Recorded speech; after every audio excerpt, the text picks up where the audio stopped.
1 week ago, malilit pa po yan. Ngayon po malalaki na po itong sibuyas mga mi. Opo, yun po ang tamang mag-spray. Nag-spray mo yung hapon para yung mga uod mamatay. Malapit na po itong maglaman mga mi. Ayan po, nag-start na po silang maglaman. Ayan. Ayan, magaganda-ganda pa rin naman po dahil medyo makapal-kapal naman mga mi. Ayan, meron pa naman po siyang anihin dito.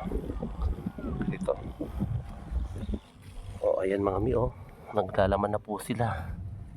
Naglalaman na yung mga sibuyas mga mi. Ayan. Yan ang tamang pag-spray ng sibuyas hapon. Hapon po yan. Ayan. Gusto ko makita in-sprayhan mo para alam nila hapon.